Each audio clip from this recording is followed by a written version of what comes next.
What is up, everybody? Welcome back. I am Anthony DeAndrea, and this is my YouTube channel. I wanted to continue the theme of, mental wellness, battling mental illness, and simply because of my past experience with it. And if you don't know my story, check out that link for my intro video. And also, I am becoming a mental wellness and emotional eating specialist through the Institute of Transformational Nutrition, so I can be certified and, help coach people, through their mental illness. I take into consideration physical, mental, and spiritual wellness, and all of those things, they're interconnected, and that's why we focus on all three. And my main focus is to help people naturally overcome their mental illness. So to keep up with this theme, today we are going to be talking about 5 bad brain habits that you may be doing that frankly is damaging your brain pretty severely. Each one of these habits that I named are ones that I actually did in the past, became aware of the problems, and did what I could to improve or completely change these habits. And so the first one that I wanted to talk about today is constant and unprotected screen time. So like I'm recording a video on my phone, I have a laptop, a TV, these electronic devices emit something called blue light.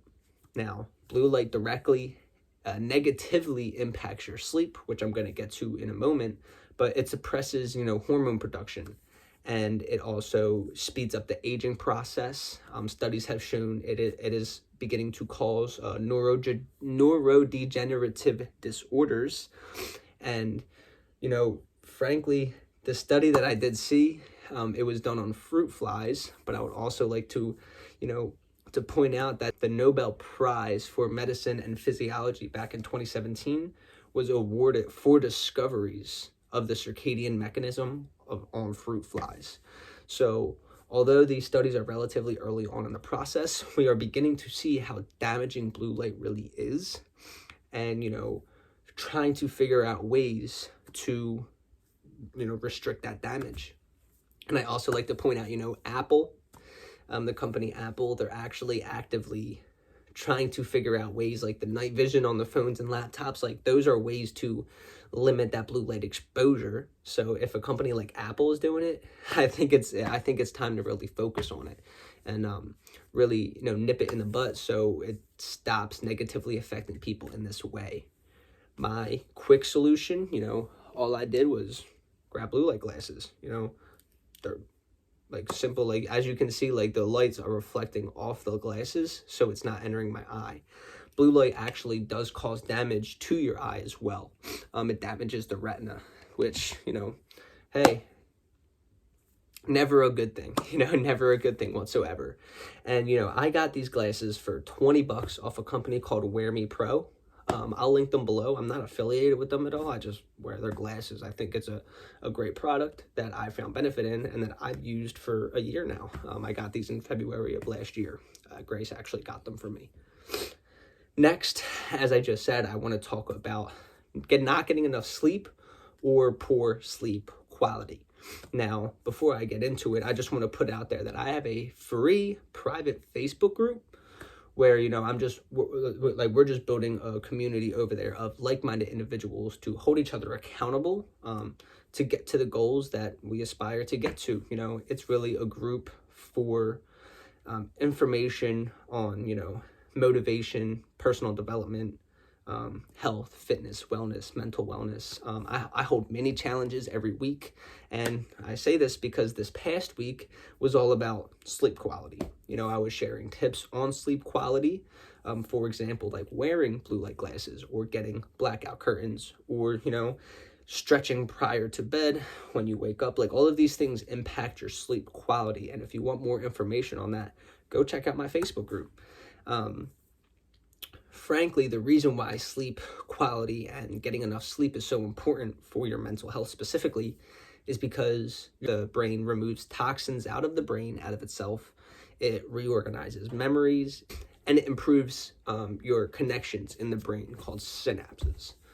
In addition, poor sleep quality has directly contributed to delayed reaction time, headaches, impairs in memory, decreased decision making. Your learning is affected. All of these things negatively impact the brain, which is why it is so important to not only get in that 6 to 8 hours of sleep, but to make sure that 6 to 8 hours is high quality sleep. Someone can sleep for 10 hours, but it'd be shit sleep. So, nothing really happens. That is due to like the blue light. As I was just saying, every 15 minutes you are exposed to blue light, your melatonin, or the sleep hormone, the production is suppressed for a half hour. So if you are on your phone for an hour before bed, your melatonin production is suppressed for 2 hours. Just to put it in perspective. Definitely, like, no bueno. That is not good.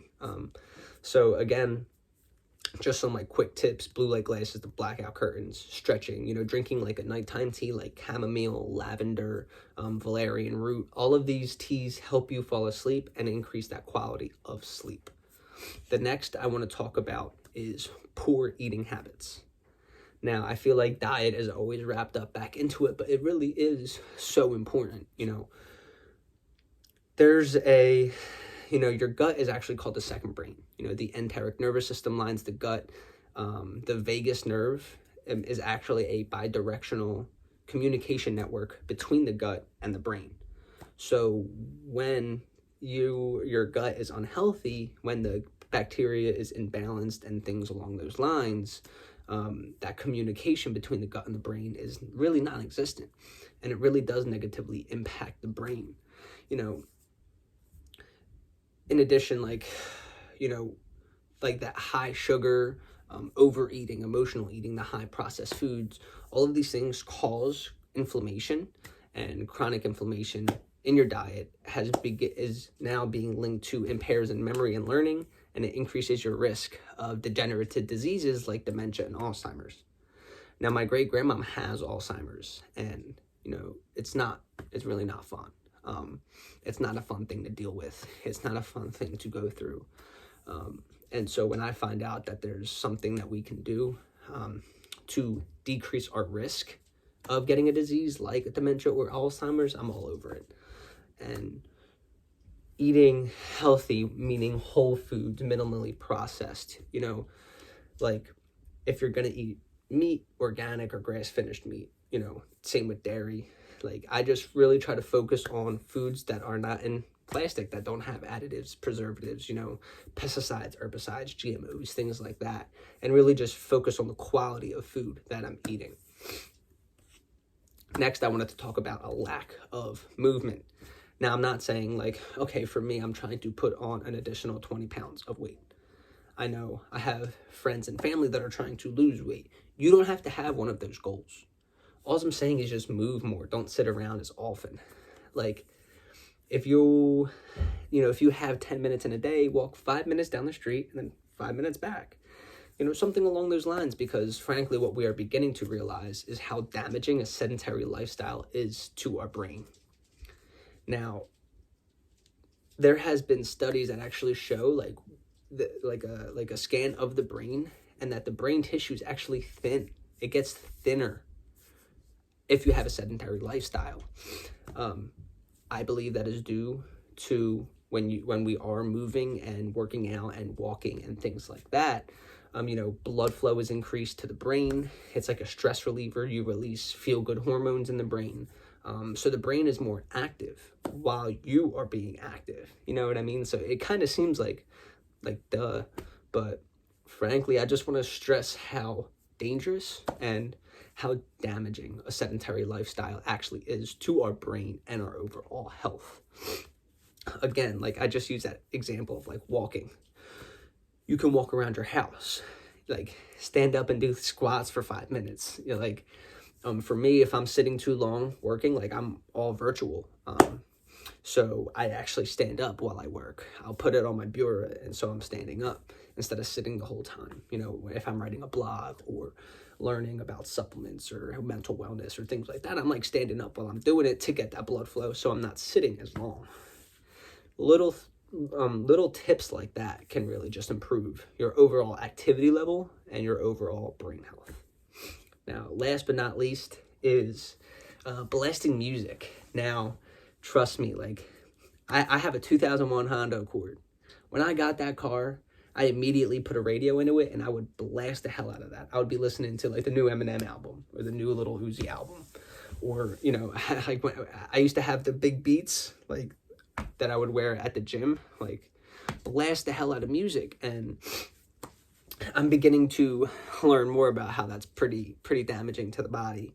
And it makes sense. Like, if you think about it, your ears, like, is a direct tunnel to your brain. So, blasting music can damage your hearing, which also promotes diseases like Alzheimer's, as I just named in the diet section of this video. And excuse me, like, a rule of thumb that I like to do is, like, if say you have AirPods in, or like headphones, if you can take it out and hold it arm's length apart and you can hear the music, it's probably too loud.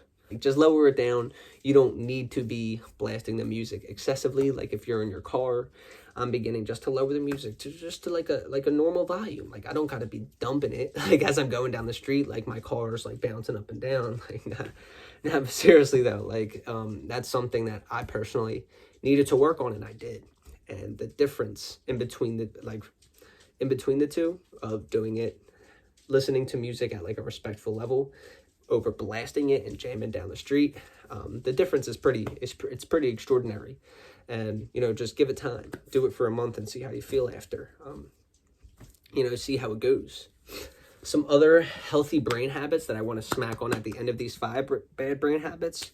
We got managing stress. So, like, meditation, going on the walk, especially through nature. You can read books. I'm a huge reader. I read at least 10 pages a day, more so probably 15 to 20 pages a day, of mostly personal development books for me, but of any book you want to read.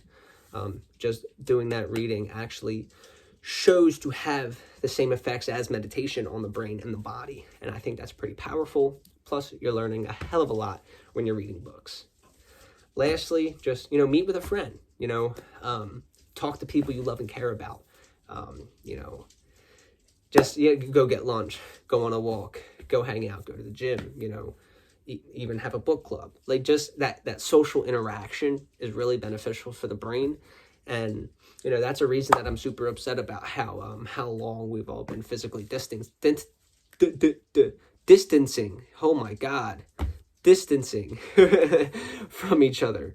And yeah, it's just real upsetting. And I really think we need to get back to that community aspect of speaking with friends and family, getting that community feeling back into this country and into society.